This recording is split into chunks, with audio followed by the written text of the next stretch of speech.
A paz de Cristo, irmãos. Que Deus abençoe você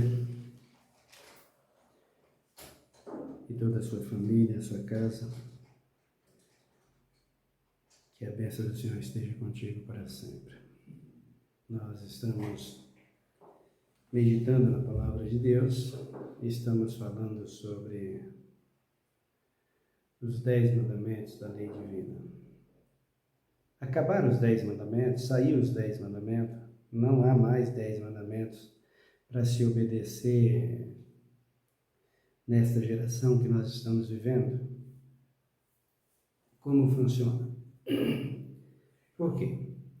Porque o ensinamento da religião hoje, de todas as igrejas, de todos os pregadores, é de que Jesus anulou os mandamentos e que os mandamentos pertenciam a Moisés. E que os apóstolos não obedeciam os mandamentos. Os pregadores chegam a dizer que Jesus não só violava as leis, como ensinava a violar as leis e não cumpria um mandamento sequer. Então, esse é o ensinamento dos teólogos, dos pregadores de hoje, e quem guarda mandamento hoje para eles é ultrapassado. São pessoas que estão vivendo, os primórdios lá para trás, E eu, como pregador do Evangelho, como servo de Deus, que não aceito determinadas coisas no que diz respeito ao Evangelho, que abomino essas coisas, não aceito isso.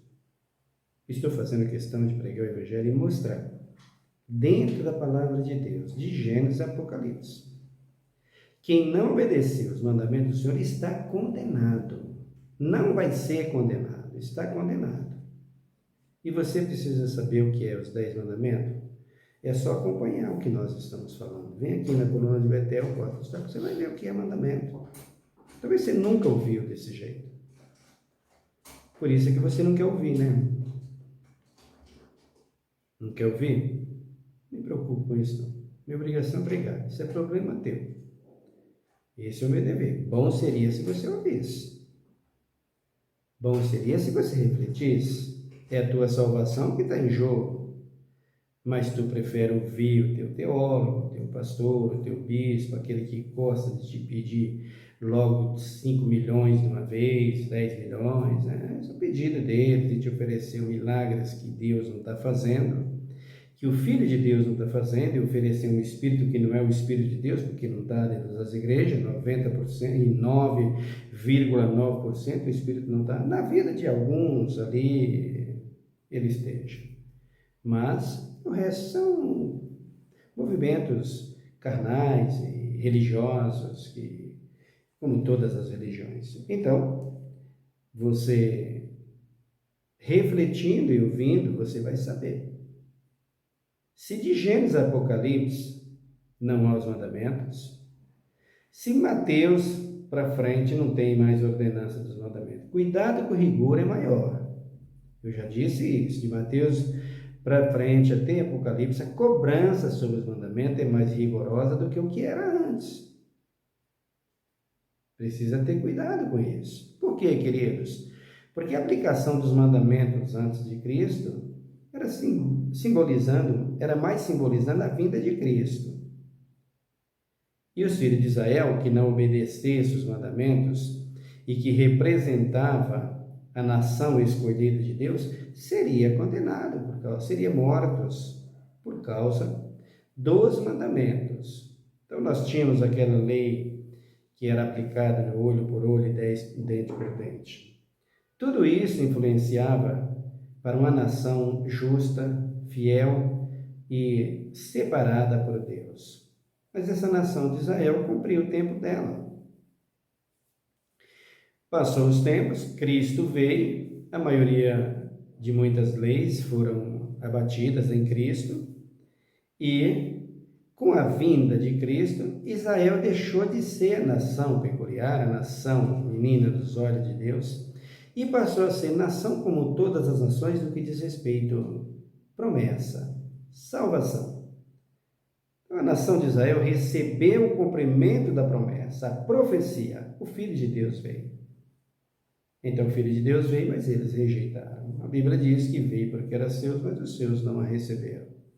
Então, mas a todos quantos receberam, deu-lhes o poder de serem feitos filhos de Deus. Então, esses filhos de Deus que vêm depois de Cristo para cá, que são todas as nações da terra. Então, não há mais uma geração, ou gerações, não existe mais o que se contava em Israel, geração de fulano, de ciclano, de beltrano, não tem mais isso. Então, tornou-se todas as nações uma só geração para todos os povos, e todas as pessoas que se achegarem a Cristo, que se arrependerem, eles têm o direito à salvação, não importa quem são. Então, por conta disso, os mandamentos passam a ser mais rigorosos ainda, porque quanto mais gente com oportunidade de salvação, mais gente com oportunidade de pecar. Quanto mais pessoas com oportunidade de glorificar a Deus, mais pessoas com oportunidade de blasfemar. Por isso o mandamento entra com muito mais rigor de Mateus a Apocalipse. Mas aqueles que buscam interesses próprios, como é os pregadores de hoje, a religião de hoje, e se você for lá, e você vai olhar na Bíblia, os mandamentos, tirado, negado, é a razão de toda a destruição que está na terra hoje. A chuva não cai mais como caía antes. Por quê? Porque Paulo disse, meu irmão, o amor do dinheiro é a raiz de todos os males. E sobre essa cobiça é o que todos estão indo. Por causa do amor ao dinheiro é que nós estamos vendo todas as destruições que está aí. O amor do dinheiro é aquele que faz furtar. Furta honra, furta respeito, furta dignidade, furta vida, furta amor, furta tudo. Você se lembra de Absalão? Lá de Ezequiel 1º, 2º, Ezequiel 15. Quando os filhos de Israel vinham para consultar o rei, ele, o Absalão, o que ele fazia? Ele furtava o coração daquele povo. Em vez do povo adorar a Deus, em vez do povo glorificar a Deus, em vez do povo exaltar a Deus, Absalão, que já estava em ruína, já estava em vergonha, fazia isso. Hoje não é diferente, as religiões furtam o coração das pessoas, furta a mente das pessoas, furta a verdade das pessoas e oferece a eles um Deus que não pode salvar, que não tem diferença do Deus de Acabe, que o Elias provou quem era o Deus verdadeiro. Não tem diferença nenhuma. O que prevalece hoje é o Deus de Acabe, o Deus de Baal, Jezabel. Por isso eles ensinam que não tem nada a ver, que acabou. Nós estamos provando dentro da Bíblia. Se não se arrependerem, vai perecer. Como eu tenho dito, e a Bíblia declara, os mandamentos vêm da Nova Jerusalém, lá da glória do Pai. Os mandamentos não é coisa da terra. Não, os mandamentos não foi criado aqui na terra. Os mandamentos já foi criado no coração do Pai, lá na Nova Jerusalém.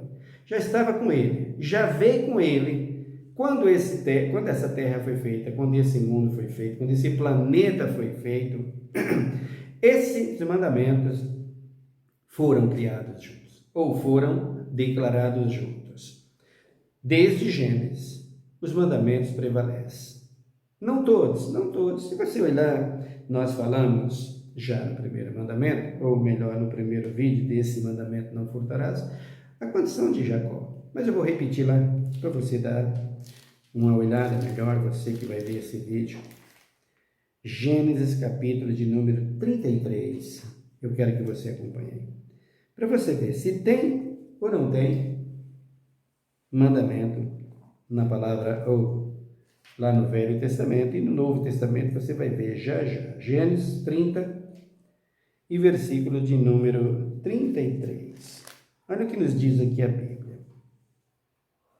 Gênesis 30, 33. Acompanhe. Assim responderá por mim a minha justiça no dia de amanhã, quando ver o meu salário, assim exposto diante de ti. Tudo o que não for salpicado e malhado entre as cabras e negro entre as ovelhas, esse se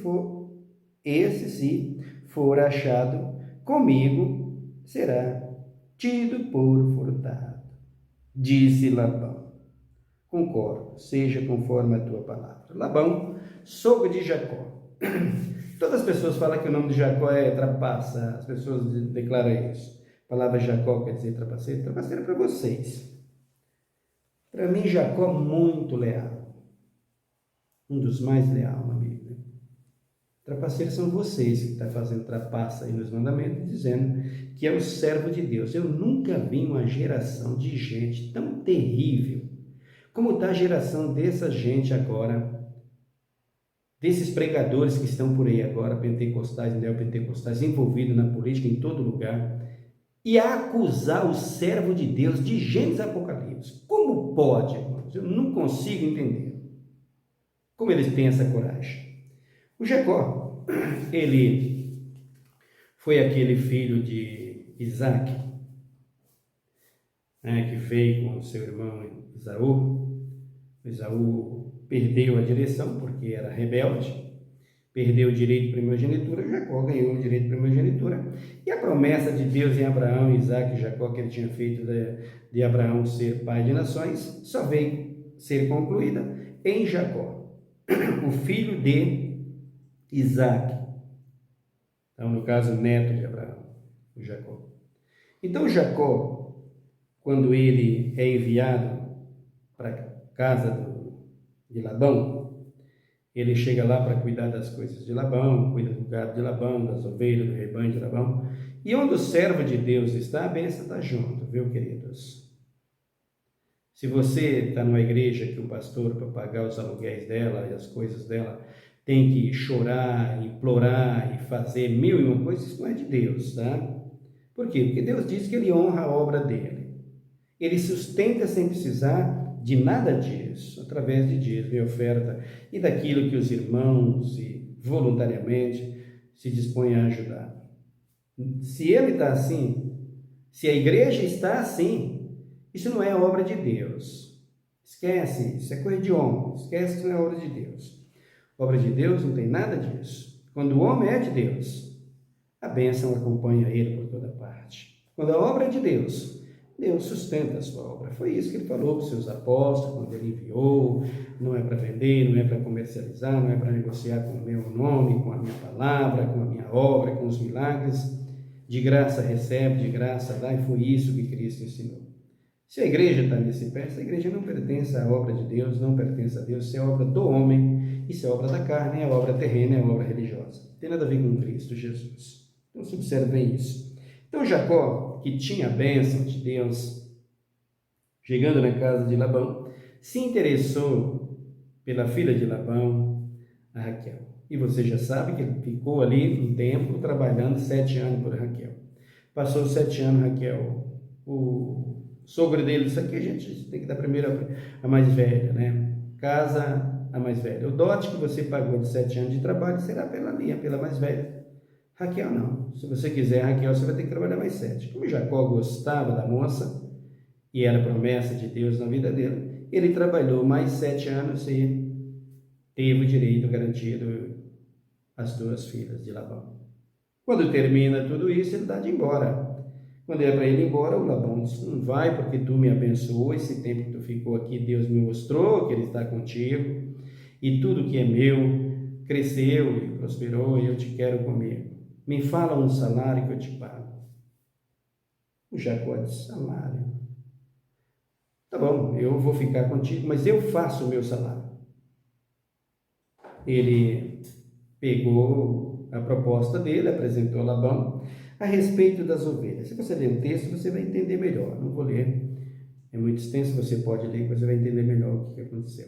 Então, o Labão, o Jacó fala para ele: eu quero, daqui para frente, as crias das cabras, das ovelhas, dessas cores me pertence. E quando tu vinha para conferir o meu salário,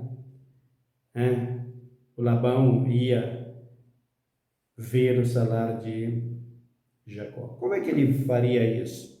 Ele ia no curral das ovelhas, no aprisco das ovelhas, no chiqueiro das cabras, no curral onde as cabras estavam, e olhava quantos tinha nascido nas cores que o Jacó tinha proposto, das ovelhas e também das cabras. Tudo que tivesse nascido dentro daquelas cores que está aqui, você pode olhar aqui, era do Jacó. Tudo que nasceu daquela cor era do Jacó. E o Jacó chegou e falou para ele. Em outras palavras, Jacó quis dizer o seguinte: eu cumpro o mandamento.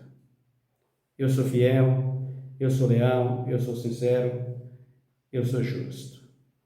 Eu tenho a justiça divina comigo, Labão, e você vai saber como eu vou receber o meu salário. Então, quando você vier para conferir o meu salário, quem é que estava pagando o salário de Labão, de Jacó? Não era Labão. Percebe que quem pagava o salário dele era Deus? Quem pagava o salário de Jacó era o Senhor. Por quê? Porque as cabras, você sabe o que Labão, o Jacó fez para nascer das cores que ele queria. Você sabe de tudo isso, tudo orientado por Deus. Quando os cabritos vinham, quase todos eram nas cores de Jacó. De maneira que Jacó quase tomou tudo que era do sogro. Ou melhor, Deus o deu. Então, quando o sogro de Labão, de Jacó, foi falar com ele, o Labão, Jacó disse: olha, você conta aí, olha aí o que tem nessas cores. Se porventura não tiver, se porventura tiver de uma outra cor no meio dos meus, esse não é o meu salário. Esse é furtado. E aí você diz que não tem mandamentos lá em Gênesis, que os mandamentos veio depois de Moisés, que foi Moisés que deu o mandamento de seus acusadores. De quem é o mandamento que está aqui? Isso aqui é mandamento ou não? Como vocês são ignorantes, não, pregadores? Não todos, né? A gente não pode generalizar. Olha como vocês são. Jacó está aqui comprovando. Se aconteceu isso, eu furtei, eu vou devolver. Você já viu isso na Bíblia? Restituindo o penhor, pagando furtado? Abra comigo em Ezequiel. Nós somos salvos, todo mundo diz que estamos salvos. Vamos para o céu. É mesmo, irmão? Estão pensando que céu é brinquedo? Estão achando que céu é shopping center? É estádio de futebol? É lugar de shows? Vocês estão enganados. Vocês estão enganados. Para entrar no céu tem preço. De cara, 10 mandamentos. Obedeceu, entra. Não obedeceu, está condenado. Não tem conversa, vai falar com Deus. Não adianta. Não obedeceu, mas foi no passado. Quem é que aguenta? Se não aguenta, cai, filho. Não adianta. Quem quer, esforça. Quem quer, busca. Quem deseja, esforça-se. Se você quer ser salvo, passa pelo processo dos 10 mandamentos, senão tu vai ficar. Não adianta. Não tem jeito. Versículo, Ezequiel de número 33, no versículo de número 11, o Senhor diz assim: diz-lhes tão certo como eu vivo, diz o Senhor Deus, não tenho prazer na morte do ímpio, mas em que o ímpio se converta do seu caminho e viva. Convertei-vos dos vossos maus caminhos. Por que morrereis, ó casa de Israel? Tu, filho do homem, diz aos filhos do teu povo: a justiça do justo não o fará escapar no dia da sua transgressão. E a impiedade do ímpio não fará com que ele caia no dia em que se converter da sua impiedade. O justo, se pecar, não poderá viver pela justiça. Quando eu disser ao justo que certamente viverá, e ele, confiando na sua justiça, praticar iniquidade, não virão em memória todas as suas justiças, mas na sua iniquidade que praticou, ele morrerá. Quando eu também disser ao ímpio, certamente morrerás, se ele se converter do seu pecado e fizer juízo e justiça, restituindo esse o penhor e pagando o furtado, andando nos estatutos da vida e não praticando iniquidade, certamente viverá, não morrerá. E agora, pastor? Você que diz ser pastor, você que diz ser ministro, você diz ser apóstolo, você que diz ser tudo isso, e que entrega a igreja na mão das injustiças desse mundo, entrega a igreja em tudo aquilo que não deveria entregar, inclusive colocando na política. Aqui está. Acaso tem essa resposta aqui dos políticos? Eles têm essa resposta aqui para os pobres? Tem?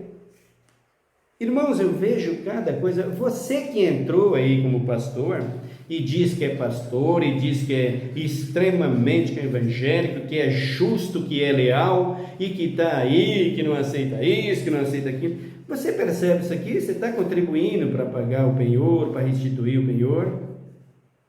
Como justo? Lá dentro?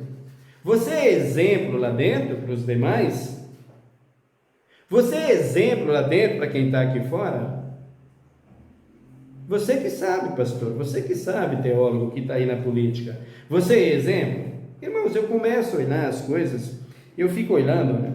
Nós temos, eu faço parte, eu tenho o direito, porque trabalhei mais de 25 anos, que nós temos um fundo de garantia aí, que é para ser pago. E aí faz aquelas PEC, ADI, não sei do que, e vai para lá e vem para cá. E aí vem os votos. Eles pegam o processo naqueles votos, pegam o processo em gaveta. Irmãos, e esses crentes, esses ministros crentes que estão lá dentro, que dizem ser crente, que é justo, que é do Senhor, está fazendo o que aí? Quantos não já morreram, esperando receber o que era deles, por direito, e não recebeu, e diz que é justo? Você é teólogo, você é apóstolo, você é ministro lá dentro, você é justo? Então, você que é deputado, que está aí na igreja, e pregando como deputado, como ministro do evangelho, de tudo, e passando por isso, deixando o povo passar por isso, cadê a sua justiça? Cadê a restituição? Se houvesse justiça da parte deles, da parte dessa gente, meu querido, porque o que a Bíblia manda é que sejamos exemplo, e eu vou mostrar isso na Bíblia. Quanto mais alta a patente, mais exemplo você deve dar. Como é que você quer uma nação? Como é que nós queremos uma nação? E os políticos querem uma nação de pessoas íntegras, de pessoas certas, de pessoas justas? Se começa por eles mesmos a injustiça, principalmente os que dizem evangelho.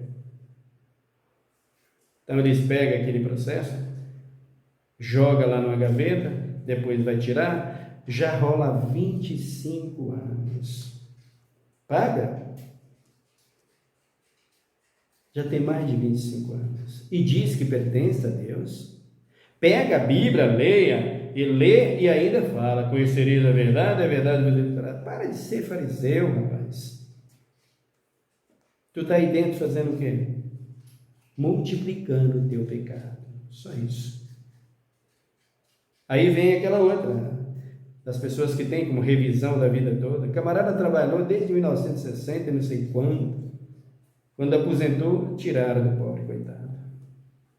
E aí faz lei para cá, lei para lá, PEC de cá, a lei daqui, não sei falar essas coisas, que é coisa de lado político. Eles fazem tudo isso. Quantos já morreram?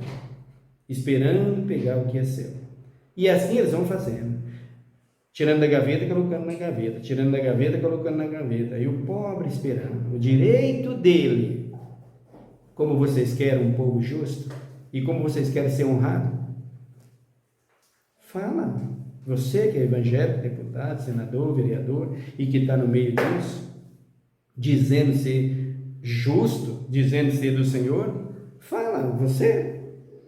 Se houvesse justiça da parte de vocês, meus irmãos, tá, meus queridos? Vocês que são apóstolos, vocês que são ministros, vocês que são tudo isso aí dentro da política, e fazendo isso com o povo, se houvesse justiça da parte de vocês, a justiça divina andasse com vocês, se o evangelho andasse com vocês, se a verdade andasse com vocês, sabe o que vocês faziam?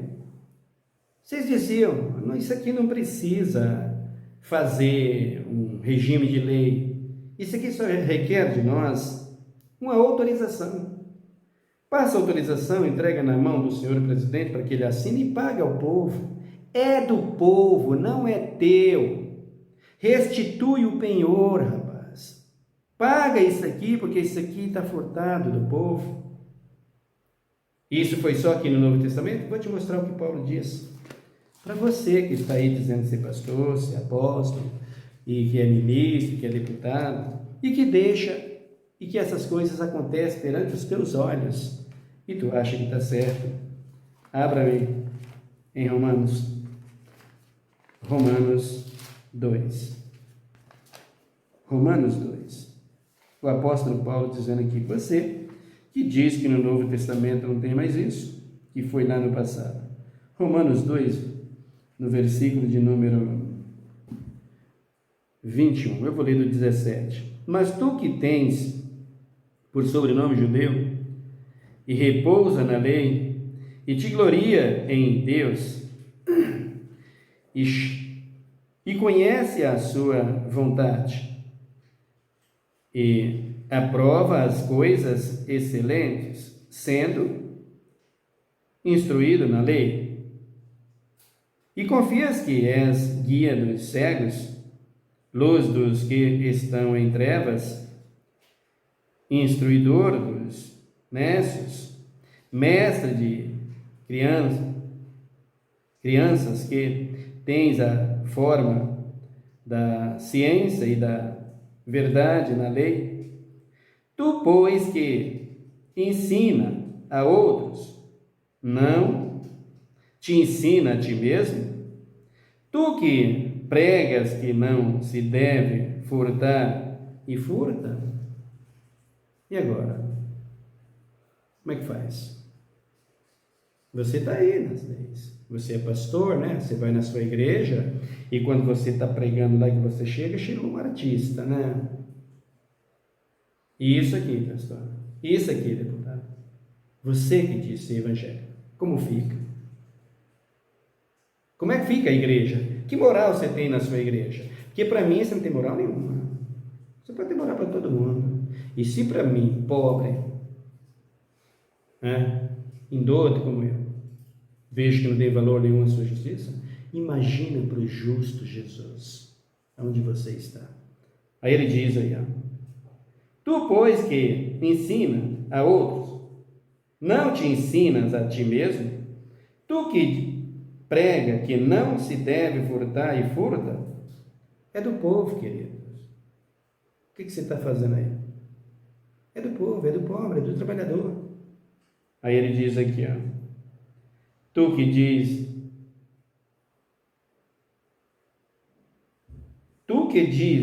que não se deve adulterar e adultera, tu que abomina os ídolos, repousa, ou melhor, tu que diz que abomina os ídolos, roubas os templos, e agora? Como fica? Furta, rouba o coração das pessoas, os templos, a verdade das pessoas, aquilo que as pessoas dão com sinceridade, com amor. Onde está a sua justiça, apóstolo? E a sua, pastor? A minha oração é que vocês comecem a sentir o peso da mão de Jeová Deus. Ele não vai deixar impune. Vocês tenham certeza. Todos os castelos levantados por vocês, desta forma, vocês vão ver peneirado para toda a humanidade ver. Não tem como ser diferente, não tem jeito. Todos vocês. Aí ele diz aqui, ó, tu que te gloria na lei, desonra a Deus pela transgressão da lei, como está escrito, o nome de Deus é blasfemado entre os gentios por causa de vós. Aí está, pastor. Aí está, apóstolo. Para mim, você é uma vergonha. Para mim, você, bispo, é uma vergonha. Você, missionário, para mim é uma vergonha. Você, para mim, teólogo, que está nesse pé, é uma vergonha. E todos vocês estão nesse caminho. O povo vai perecer por causa de vocês. E o preço, Deus o trará em cima das costas de vocês. Vocês verão. Efésios capítulo 4, é para você que diz que Paulo ensinou, Paulo negou, Paulo não pregava os mandamentos, não ensinava os mandamentos, não falava os mandamentos. Estou te provando aqui que tu vai pagar por acusar o apóstolo Paulo, por acusar Moisés e por acusar Jesus. Efésios capítulo de número 4. Abram comigo, porque vocês dizem que só lá no Velho Testamento, né? Não é isso que vocês dizem, que aqui não tem? Vamos ver se Paulo mandou aqui os irmãos de Éfeso deixar o mandamento, não cumprir, não obedecer. Efésios 4, no versículo de número... O trecho é tão bonito, dá para ler todo, mas eu não vou ler todo. Vou ler do 25 para frente. Pelo que deixai mentira e falai a verdade, cada um com o seu companheiro, com o seu próximo, pois somos membros uns dos outros. Irai-vos e não pequeis, não se ponha o sol sobre a vossa ira. E não deis lugar ao diabo. Cuidado. Aquele que furtava, presta atenção. Você não disse que Paulo tirou o mandamento? Dá uma olhada aqui. Aquele que furtava não pode fazer mais o quê? Paulo falou o quê? Aquele que furta rouba também? Foi isso que Paulo falou? Aquele que furta, Paulo diz, continua a furtar, foi isso que ele falou? Olha o que Paulo está dizendo aí, irmãos. Como é que você tem coragem de acusar o apóstolo tanto assim, gente? Como é que vocês podem ser assim? Aquele que furtava, não furta mais. Antes, trabalhai fazendo com as mãos o que é bom, para que tenhas o que repartir com os necessitados. E agora, apóstolo, é o que vai acontecer com você, com todos vocês que roubaram o coração das pessoas como Absalão. Paulo está dizendo aqui, ó, aquele que furtava continua furtando, é isso? Aquele que furtava não tem problema, pode furtar mais ainda. O camarada veio para o Evangelho, confessando a fé em Cristo Jesus, que se arrependeu, e quer servir a Deus, abandonou seus pecados para servir a Deus, e aí Paulo fala para ele, deixa isso, que você fazia que é contra Deus. Furtar é um mandamento, não furtem, é o que Paulo está dizendo aqui. Agora você diz que Paulo não obedecia os mandamentos e nem cumpria os mandamentos, e nem ensinou a obedecer. Mas como é que esses camaradas têm essa coragem, irmãos? Aí Paulo está dizendo aqui, ó, aquele que furtava continua furtando. Aquele que roubava, continua roubando. Aquele que trapaceava, continua trapaceando. Aquele que era estelionatário, continua estelionatário. Continua fazendo estelionato mais ainda. Aquele que fazia tudo isso, não tem problema. Acabou o mandamento, pode continuar a fazer. Foi isso que Paulo ensinou, irmãos. O que Paulo está falando aqui sobre o mandamento não furtar? Se você furtava, veio para o Evangelho, se arrependeu, nasceu de novo, parem de furtar. É o que o Senhor Jesus recomenda. Restitui o que você pegou. E aí você dá uma de que é bom, dá uma de que é misericordioso com as pessoas, para as pessoas estar ali do teu lado, te servindo, fazendo a tua vontade. Você dá uma de misericórdia, que é misericordioso para com o povo, que não põe julgo. Esse é o julgo que tu está colocando sobre o povo. Tu vai pagar sobre isso. Mas o povo aceita. O povo gosta. O problema é esse. O problema do erro, de todos os erros, é isso. O povo é quem mais contribui para os erros. Porque se o povo chegasse na igreja onde eu estou pregando, ensinando o que a Bíblia não diz, e falando o que a Bíblia não fala, e oferecendo o que a Bíblia não oferece, e arrancando deles o dinheiro, e o povo abrisse os olhos e dissesse: não estou vendo nada disso aqui na Bíblia. Tudo mudava. Tudo era diferente. Se quando você vai para a urna para votar, e você olhasse tudo que o seu candidato fez, durante o tempo dele, no currículo dele, e você vê ele fazer as promessas que ele faz, você não votava nele, meu querido. Ele é desse jeito e eles fazem tudo isso porque o povo apoia, porque o povo aceita, porque o povo gosta, porque o povo quer. O camarada vai fazer uma obra, uma construção, ele pega tantos milhões. Nós temos ali, quando a gente vai passar aqui na Avenida Santo Amaro, a gente tem que fazer desvio por causa de um buraco que tem ali. Já pegaram ali 40 milhões. Eu estava vendo uma reportagem um dia desse aí. Pegou 40 milhões para entregar neste ano agora. Aí chegou esse ano, disse que a obra não dá para fazer, o povo morrendo lá. O povo se sacrificando. Tendo que sair de casa 1 hora mais cedo, porque senão chega atrasado do trabalho, o patrão não quer saber. Tudo isso está acontecendo. E aí, agora não deu para concluir, ele pega mais 30 milhões. Foi o que eu vi em reportagem. E diz que a obra vai ser entregue no ano que vem. Sabe quando vai entregar no ano que vem? Na época da eleição. Para quê? Porque ele usa isso como candidato, como um currículo para a sua candidatura. Olha a obra que nós concluímos, olha a obra que nós concluímos. O povo não vê isso. Vai lá e elege o cara. Assim é o povo. Assim é o povo. O candidato não está nem aí. Sabe que ele faz isso e que ele enrola o povo, então o povo vai. Assim é o pastor, assim é o bispo, assim é o missionário, assim é o reverendo, assim é o padre, assim é todos da religião. Assim é a humanidade. Pois assim como diz o Senhor, se não restituir o penhor, pagando furtado, nascer de novo, se arrepender, vai perecer, não importa a justiça que você praticou. Se não andar conforme a lei divina e não obedecer os 10 mandamentos, está condenado. Quem disse foi o Senhor. Vai falar com ele, não tem saída. As pessoas acham que o Evangelho é um brinquedo, o Evangelho é um comércio, o Evangelho é objeto de prazeres, de lucros, de farras. Não, queridos. Se você soubesse o preço que tem para pagar por isso, você nem queria ser um pregador.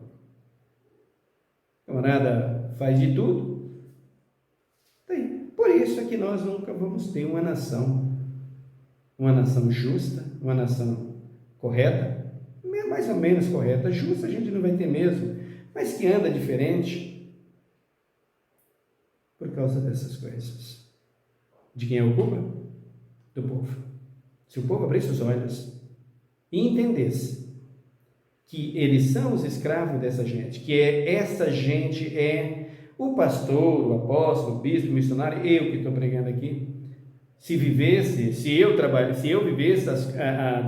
da igreja, dos dízimos, das ofertas, se eu vivesse disso, eu seria como empregado do povo, para pregar o evangelho corretamente usado por Deus. Assim são esses que aí estão. E o povo observar assim será diferente, o povo não vê. Assim o político, se o povo olhasse e observasse, seria diferente, mas eles não veem. E o cara está lá dando nome de pastor, dando nome de missionário, dando nome de bispo, dando nome de apóstolo, dando nome de tudo isso lá dentro da política. E tudo isso acontecendo, mas o povo não vê. O povo não observa os seus direitos. É você quem paga o salário dele. Somos nós. São os nossos empregados. De luxo, né? Pois é. E Cristo, no meio de tudo isso, aprovando tudo isso, e o apóstolo Paulo aprovando tudo isso, né? Por favor, queridos, nasça de novo. Se não obedecer os mandamentos, será condenado. Ora comigo. Pai, em nome de Jesus, obrigado por mais um dia. Obrigado pelo seu amor, por sua graça e por suas muitas misericórdias. Abençoa a nossa nação, Pai, sara a nossa terra. Tenha misericórdia dos tais políticos que se diz evangélicos, que não diz ser evangélico, que está lá dentro. Tenha misericórdia de todos. Tu ama todos. Mas tu anda na justiça, Pai.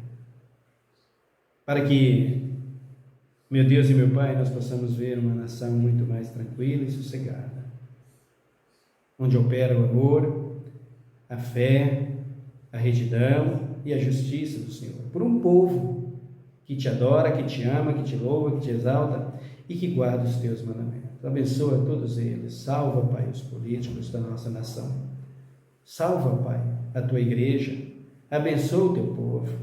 Tenha misericórdia, Pai, dos necessitados, dos enfermos, dos que estão nos presídios, dos que estão, meu Deus e meu Pai, acamados no leito de dor, na UTI, aqueles que não têm mais esperança, aqueles que perdeu a sua família, perdeu os seus entes queridos, meu Deus e meu Pai, de forma tão cruel. Consola, conforta, tenha misericórdia. E quantos não passou por isso hoje? Aqueles, meu Deus e meu Pai, que está de casamento destruído, aqueles que perdeu o seu emprego, socorre, ajuda. Deus, Tu és misericordioso. A bênção anda com aqueles que te amam. Tenha misericórdia do Teu povo, Pai. Ajuda o Teu povo. Socorra a Tua igreja e dá vitória, Pai, a cada um. Nós te pedimos, Pai, que olha para a nossa nação. Olha para a nossa juventude, que são os futuros ministros do Teu Evangelho, os futuros pregadores, os futuros pastores, os futuros governadores dessa nação, os futuros prefeitos, os futuros deputados. Oh, meu Deus e meu Pai, tudo está com a nossa juventude, que começa a honrar os mais velhos. Por quê? Porque se uma árvore for plantada e não tiver raiz, ela não vai nascer, ela não vai vingar, ela não vai crescer, ela não vai produzir, ela não vai existir. Para que a árvore cresça e produza fruto, ela tem que ficar suas raízes na terra. Para que a juventude esteja bem sucedida, as raízes que estão os velhos, Pai, que são exemplo dessa nação, precisa ter honra, para que dê honra aos futuros. Ao passo que nós vemos nessa nação é que os que deveria ser honrado, que são as verdadeiras relíquias da nação, as raízes da terra, dessa árvore que está na terra, que são os velhos, que são os idosos, são os mais humilhados, envergonhados e passados para trás. Por quem? Por conta daqueles que não deveria fazer. Na religião, na política, em tudo. Tenha misericórdia, Pai, da nossa juventude e dos velhos. Tenha misericórdia da nossa nação. Nós te pedimos, em nome de Cristo Jesus, te louvamos, te exaltamos e te damos a honra, a glória e o louvor, hoje e para sempre. Amém. Que Deus te abençoe, irmão. Fique em paz. Até o nosso próximo vídeo.